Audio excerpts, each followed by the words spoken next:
A continuación, Alegría de Vivir.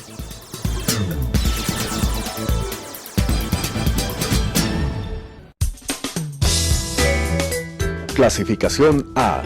Apto para todo público.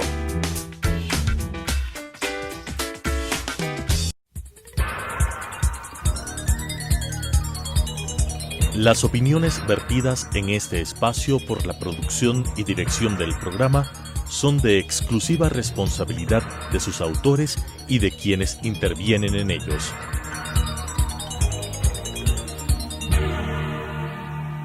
Telesucesos Canal 29 UHF presenta Alegría de Vivir, un espacio para reflexionar sobre temas educativos, familiares y de estilo de vida, convirtiendo nuestra existencia en una grata experiencia de vida, con la conducción de Alegría Crespo. Alegría de Vivir. Hola, hola queridos amigos, ¿qué tal? Soy Alegría Crespo. Bienvenidos a Alegría de Vivir, este programa que está pensado y diseñado para ustedes con el fin de aportar temas de relevancia y temas que oxigenen en épocas tan turbulentas como las que estamos viviendo. En esta ocasión tengo el placer y el gusto de hablar de un tema que me apasiona y ustedes saben que es la educación. Y con una persona a quien pues admiro mucho y tengo el honor de trabajar con ella. Ella es la doctora Nadia Rodríguez, rectora de la Universidad Internacional SEC. Y bueno, vamos a hablar de temas muy relevantes con respecto a la transformación educativa, educación online, a cómo insertarnos en esta nueva época transformadora para la educación. Así que bienvenidos y quédense con nosotros. Bienvenida, Nadia. ¿Qué tal, Alegría? Muchas gracias. Qué gusto tenerte acá. Cuéntame un poquito, bueno, desde la educación y desde la universidad, ¿no es cierto? Desde la educación superior. ¿Cómo ha sido la experiencia, primero de vivir la pandemia, de vivir esta época tan inusual y para la cual no estábamos absolutamente preparados posiblemente? ¿Qué has sentido tú personalmente y siendo pues la cabeza de una institución de educación superior? Bueno, muchas gracias, Alegría, por permitirnos hablar sobre este tema que la verdad es un tema que nos gusta contar cómo ha sido esta experiencia porque ha sido muy retadora, pero también ha sido un proceso de aprendizaje muy bonito, un proceso en el que hemos innovado un poco a la fuerza también. Pero nos hemos sentido muy satisfechos con el proceso. Yo creo que primero que todo la sorpresa, ¿no? Esto nos pilló a todos sin estar preparados, sin realmente, y fue de la noche a la mañana. Nosotros estábamos a 15 días de abrir el curso académico cuando se decretó el confinamiento total, y en esos 15 días tuvimos que prepararnos, y la reacción fue muy buena, porque todo el equipo de trabajo se sumó a trabajar, todo el equipo entendió que teníamos que abrir el semestre como estaba previsto, que garantizar a nuestros estudiantes que iban a poder seguir teniendo su proceso formativo en estas nuevas condiciones, y realmente el 1 de abril estábamos abriendo las aulas virtuales, estábamos abriendo un campus virtual en el cual lo que hemos conseguido y hemos hecho de manera muy exitosa es tener una presencialidad con apoyo de medios digitales. Es decir, nuestros estudiantes están en contacto con sus profesores a través de plataformas, a través de la plataforma virtual, a través del Zoom, a través de Canvas, a través de todos los medios que tenemos, y eso hace que haya una forma de contacto muy cercano al que realmente tenemos en las aulas. Es casi una presencialidad, porque no es como la educación online donde hay grabaciones preexistentes, claro, donde son videos que se presentan a miles de estudiantes en el mundo en algunas ocasiones, sino realmente es un contacto cercano con el profesor, y eso nos ha permitido mantener un semestre regular con bastante contacto con los estudiantes, con bastante seguimiento a las tareas, a la evolución, y sobre todo porque tú lo sabes, Alegría, tenemos un modelo de educación personalizado. Exacto. Y eso es un gran distintivo de nuestra universidad. Y cuéntame un poquito en qué se basa para que haya esta diferencia clara y este discernimiento, y más que nada la conceptualización, porque a veces metemos en el mismo saco a educación online pensando que es todo aquel proceso de enseñanza que es a través de una pantalla, y no es así. Es decir, cuéntanos un poco desde tu experiencia el tema sincrónico, asincrónico, cómo logramos que sea personalizado, cómo realmente llegamos al estudiante a través de la educación virtual o de la educación online, y con qué metodología específica, cuáles son las prácticas de los docentes. Sí, pues mira, la verdad es que hay una cosa fundamental para que esto pueda ocurrir de manera personalizada y es el volumen de estudiantes que tienes en un aula. Eso, tanto en un aula presencial como en un aula virtual. Por supuesto. No es lo mismo tener a 70 estudiantes conectados con el profesor, en diálogo con el profesor, a tener 20, 22 estudiantes, que es lo que nosotros tenemos en las aulas. Entonces, desde ese minuto ya la educación ocurre de otra manera, porque el docente está viendo en su pantalla a todos los alumnos, porque el docente puede atender las inquietudes de cada estudiante que levanta la mano, puede pedir la participación, hacer aulas invertidas mucho más fácil con sus estudiantes que están en interacción con él en la pantalla, y entonces ahí empieza a marcarse una diferencia y no es lo mismo que cuando estamos asistiendo a una educación online que, como te digo, están conectados miles de personas o cientos de personas en varios países del mundo con diferencias culturales, con diferencias de horario incluso.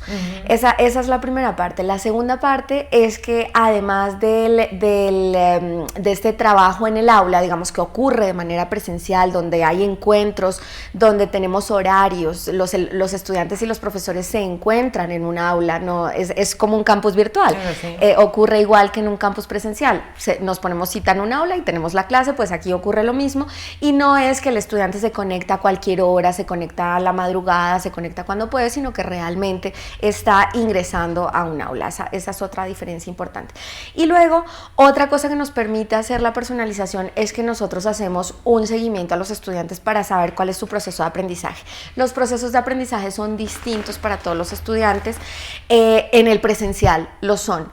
Y en esta nueva dinámica también lo son. Hay estudiantes que les fluye mucho más fácil esta conexión y hay otros que se desconcentran, hay otros que necesitan el contacto con sus compañeros, y entonces intentamos hacer este seguimiento y a través de tutorías también recuperamos contenidos que a veces no se pueden dar en el aula virtual porque pues hay 22 personas conectadas con 22 ritmos de aprendizajes distintos, pero lo que sí tratamos de garantizar es que aquel estudiante que por algún motivo no se conectó, se distrajo, no cogió todo el contenido de la clase, puede solicitar a su profesor una tutoría a través de chat, a través de conversación o a través de una reunión también en videoconferencia para resolver las dudas. También lo pueden hacer en grupos de pequeños estudiantes, 3, 4 estudiantes se conectan con el profesor y el profesor hace toda la aclaración. Entonces ahí vamos viendo diferencias que hacen que no toda la educación con medios digitales sea igual. Exactamente, y tiene por supuesto sus diferenciadores importantísimos, porque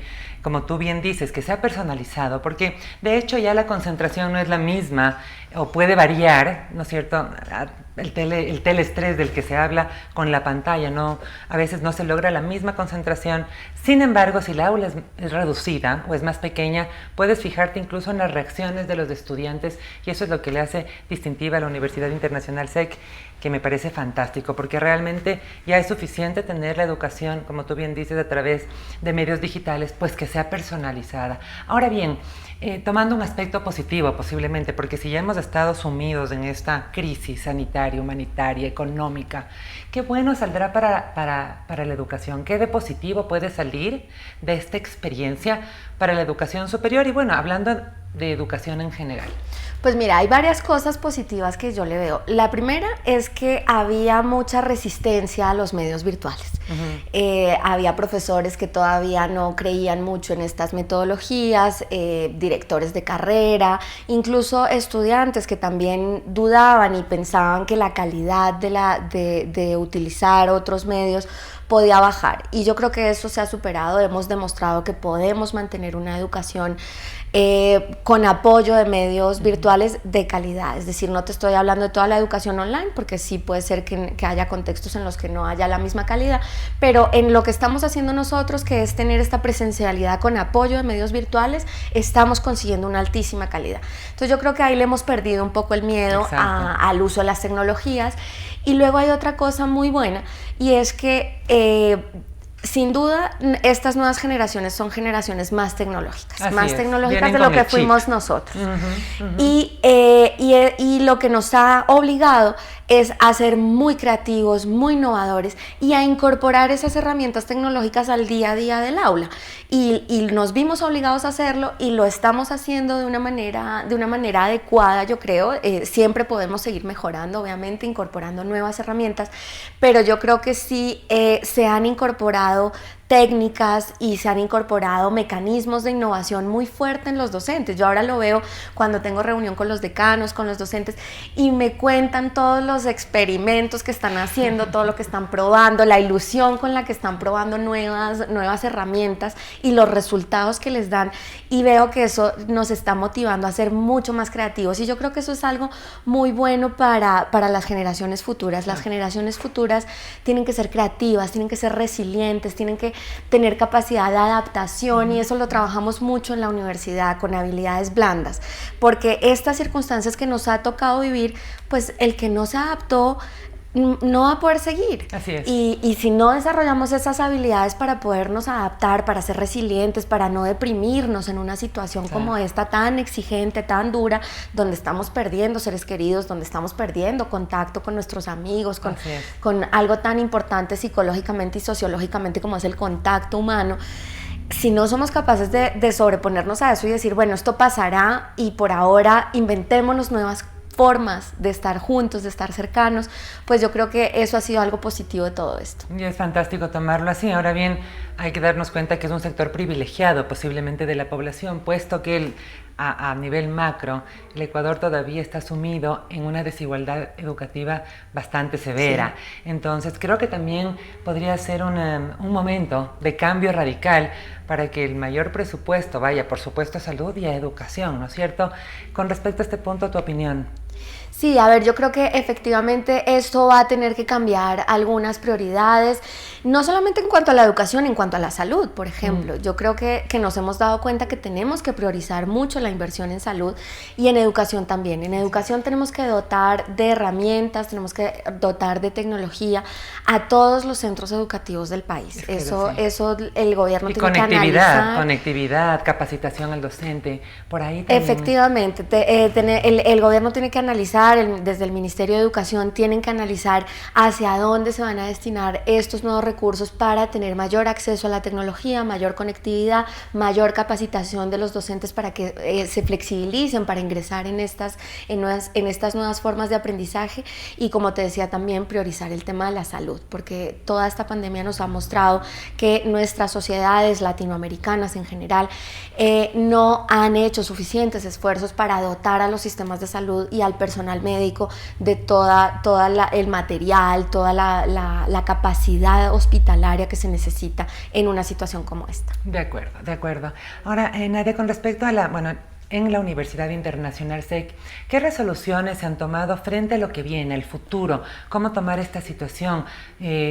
Con respecto específicamente al siguiente semestre, ¿cuáles son las resoluciones? Sí, Alegría, te agradezco esa pregunta porque realmente hemos estado trabajando mucho en estos planes, en pensar cuáles son los distintos escenarios en los que nos podemos mover, porque claro, evidentemente ahorita nadie sabe cómo estaremos en el mes de octubre, que es cuando iniciamos nuestro próximo semestre académico, y pueden haber múltiples escenarios en los que nos movamos. Si se recrudece la pandemia, volver a estar completamente confinados y en ese caso pues volver a tener un semestre como el que hemos tenido esta vez. Si seguimos en el momento en el que estamos ahora de una mayor flexibilización, la idea es que los estudiantes se puedan incorporar en grupos pequeños a las aulas. La verdad es que, como te decía, nuestro modelo personalizado nos permite poder hacer prácticas de laboratorio en grupos pequeños de 7, 8 estudiantes que podamos ir incorporándolos a las aulas, y eso es lo que queremos para el próximo semestre, hacer que los estudiantes se puedan incorporar en grupos pequeños tanto a las clases presenciales como a las clases prácticas en la medida en que estas sean necesarias, porque realmente sí hay carreras que necesitan mucho sus prácticas de laboratorio, materias mucho más empíricas, y eso nos preocupa poder recuperar esas prácticas. Y adicionalmente, para aquellos estudiantes que tengan dificultades por temas de salud o por algún tema, digamos, que no puedan acercarse, seguiremos manteniendo esta modalidad mixta en la que se puedan conectar a las aulas. Incluso estamos instalando instalando cámaras dentro de algunas aulas para que podamos tener estudiantes presenciales y estudiantes a distancia compartiendo esta modalidad, o incluso que haya algunos días en los que ellos participen presencialmente y otros en los que no. También garantizar un poco que haya una higienización de todos los espacios, que haya el distanciamiento propio entre alumno y entre cada estudiante. Eso, afortunadamente, como te decía, pues nuestros espacios son grandes, tenemos aulas grandes y podemos distanciar a grupos pequeños y así garantizar que puedan tener acceso a la educación. Transcurrirá el semestre con total normalidad, digamos, para que los estudiantes no se atrasen en sus contenidos. Si nos queda pendientes prácticas o actividades presenciales, las organizaremos haciéndolos venir de manera segura a la universidad, y eso sí quiero ser muy enfática en eso, porque queremos trabajar de una manera muy segura con los estudiantes, que los estudiantes que han confiado en nuestro modelo educativo sientan que les estamos dando todo el respaldo para que puedan continuar sus estudios y culminarlos, y también para que lo puedan hacer en toda seguridad, y la universidad pondrá todos los esfuerzos que estén a nuestro alcance para garantizar este sistema. Es una noticia muy esperanzadora y yo creo que da mucha motivación, porque los chicos definitivamente, posiblemente, ¿no?, lo que más extrañan es este contacto con sus compañeros, poder ir al campus, sentirse estudiantes universitarios, y creo que han sido muy resilientes también ellos en cuanto a realmente tomar este proceso de aprendizaje con adaptabilidad. Y creo que también ese sería el modelo o el perfil del estudiante del siglo XXI, con respecto a este perfil de salida, ¿no es cierto? ¿Cómo puede mejorar y fomentar aún más lo que busca la Universidad Internacional SEC en este caso? Pues mira, nosotros desde hace tiempo estamos trabajando en un modelo que parte de la personalización, pero también tiene una estructura muy importante en las competencias en T. Está basado en que nosotros formamos competencias profesionales de altísima calidad para todos nuestros profesionales, pero además les formamos en un fortalecimiento en competencias blandas, que es como ese eje horizontal en esa T que se complementa en ese modelo de aprendizaje. Y hacemos mucho énfasis en eso porque realmente esas competencias blandas, que son el trabajo del equipo, la resiliencia, la adaptabilidad al cambio, claro, el liderazgo, son los que van a ser distintivos en nuestra sociedad. Son aquellas personas que hayan fortalecido esas competencias, su inteligencia emocional, las que realmente van a ocupar lugares de liderazgo en la sociedad, y eso ya no lo están demostrando nuestros estudiantes. Sí, no lo demuestra su empleabilidad. Por ejemplo, tenemos altísimas tasas de empleabilidad en la universidad, y eso de cara a los profesionales que van a salir del futuro de esta situación va a ser muy importante, porque van a ser profesionales que tienen la capacidad de adaptarse, de ser creativos, de ser líderes de sus equipos. En esta pandemia hemos notado cómo los liderazgos son tan importantes en la sociedad. Cuando hay tanta incertidumbre, cuando no sabemos si la economía, el empleo, el desarrollo van a continuar, es muy importante tener buenos líderes que orienten a la gente, que le den tranquilidad y que hagan salir adelante las empresas, las instituciones públicas y privadas. Exacto, y me encanta que traigas a colación eso, porque las crisis también son momentos en los cuales se generan líderes positivos, digamos. La sociedad busca a quién seguir, y justamente este es el perfil de salida del estudiante universitario, y yéndonos un poquito más allá del empresario, del profesor, de aquel ser y ente productivo, incluso de los padres de familia, que yo también les llamo a ser resilientes, adaptables, de mucho diálogo en casa. Así pensemos que el estudiante universitario es absolutamente autónomo, es parte de una familia, y la familia también es contención. ¿Cómo ves tú en la educación superior el rol de los padres de familia? ¿Te has sentido un poco más posiblemente? Porque en esta etapa de la vida los padres de familia ya dejan a sus hijos obviamente seguir el curso de la vida, siendo una sociedad más paternalista, están más pendientes, pero en la pandemia hemos visto que la familia se ha vuelto a unir. Claro. ¿Cómo lo sientes tú, bueno, personalmente y desde la academia? Sí, mira, el rol de la familia en la educación superior es fundamental. Aunque pensamos que ya son mayores de edad, que ya son libres, sí, efectivamente la familia tiene ese rol de irle dando autonomía al estudiante universitario. Sin embargo, nosotros sí hemos notado porque tenemos este modelo de acompañamiento mucho a nuestros estudiantes, que aquellos que presentan algunas dificultades son aquellos estudiantes que no tienen un entorno familiar que les arrope. Y eso nos da a pensar que el rol de la familia sigue siendo fundamental en la educación de tercer nivel. De hecho, muchos estudiantes en los últimos años han optado por ir a estudiar al extranjero, por ir a otras universidades fuera.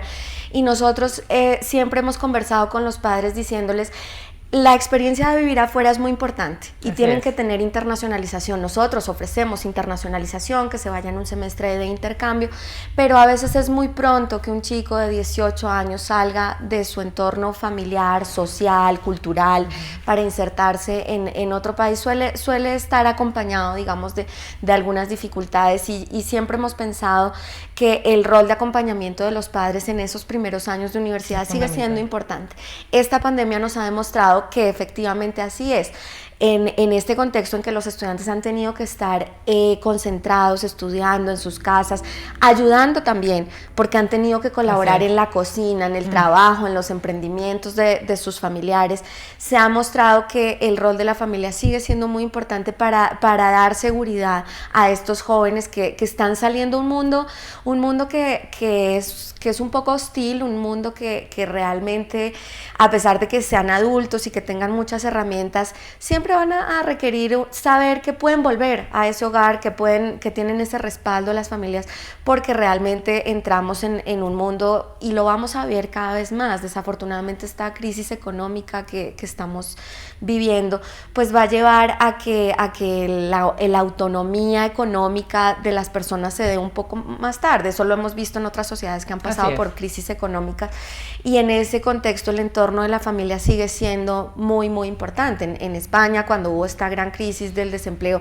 pues la gente volvió a vivir con sus padres, a compartir, digamos, espacios, porque era lo que se exigía en ese momento, sin perder autonomía tampoco, pero apoyándose unos a los otros. Y está bien hablarlo así, decir la importancia en la educación superior, porque mucha gente piensa hemos pensado erróneamente, ¿no?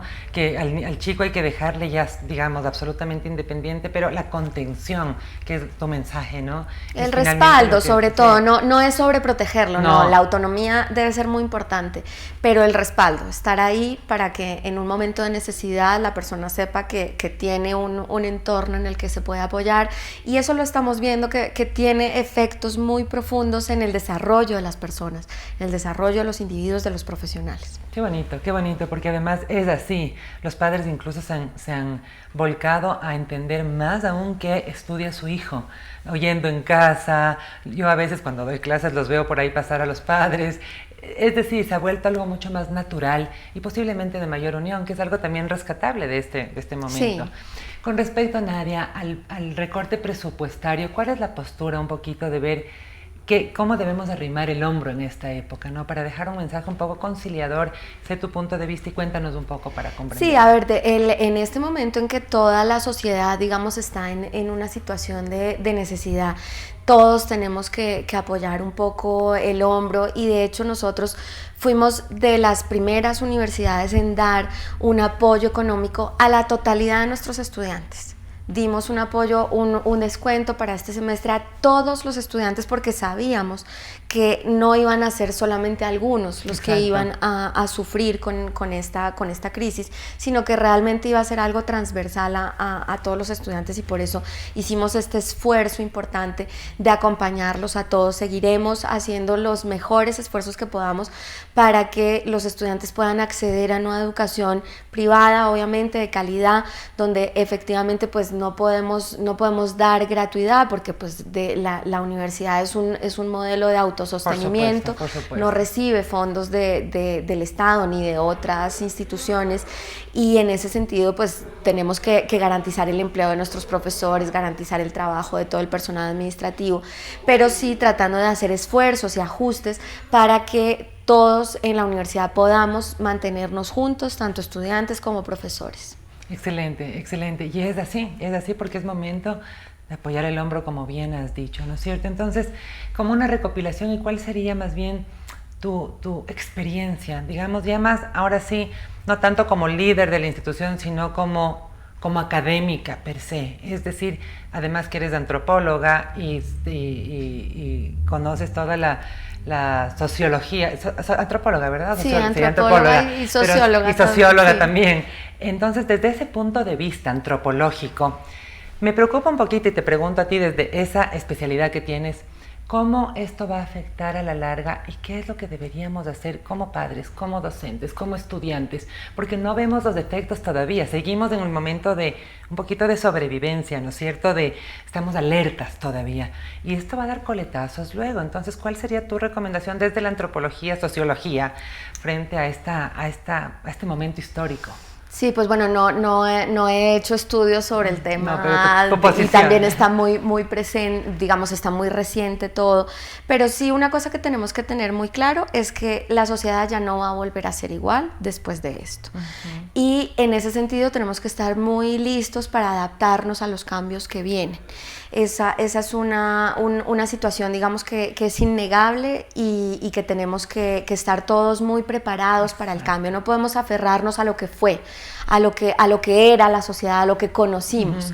Incluso en el tema de las aulas, los profesores no podemos seguir pensando que volveremos a tener nuevamente las mismas dinámicas en las aulas que teníamos anteriormente. No, esto tiene que cambiar y tiene que cambiarnos para mejorar. Quizás el incorporar nuevas herramientas, nuevas didácticas nos puede ayudar a hacer una sociedad distinta.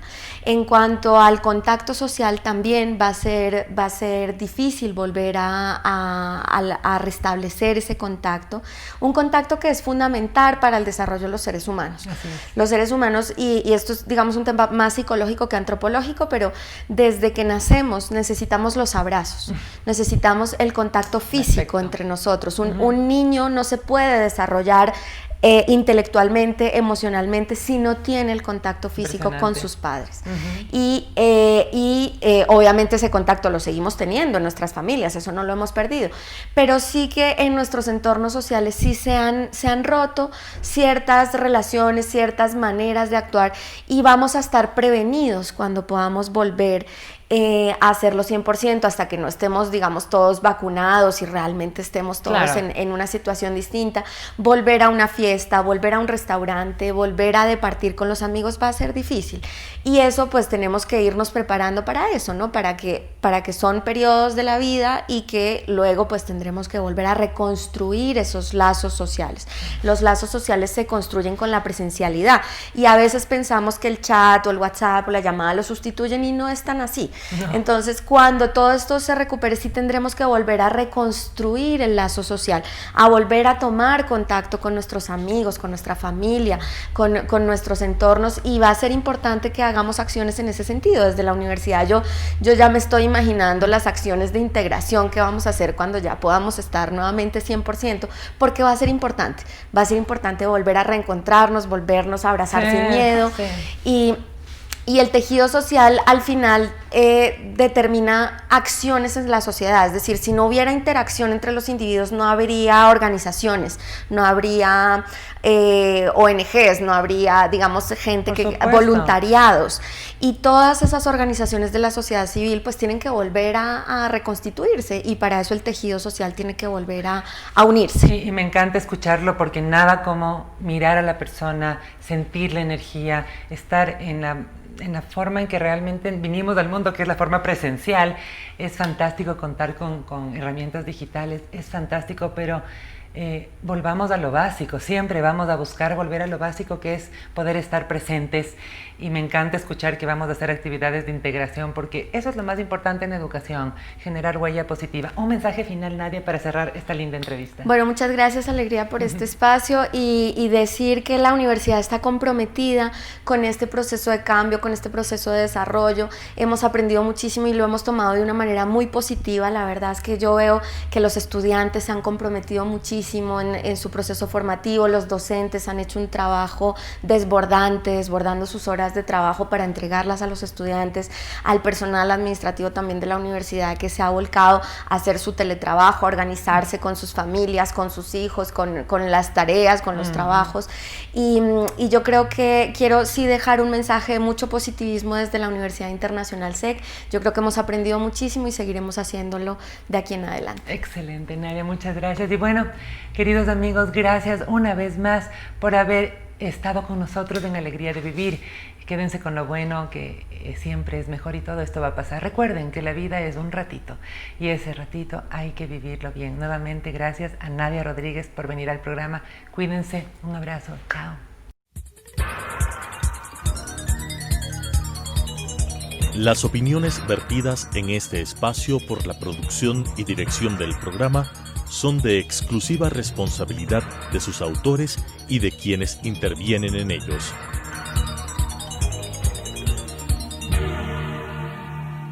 Telesucesos Canal 29 UHF presentó Alegría de Vivir, un espacio para reflexionar sobre temas educativos, familiares y de estilo de vida, convirtiendo nuestra existencia en una grata experiencia de vida, con la conducción de Alegría Crespo. Alegría de Vivir.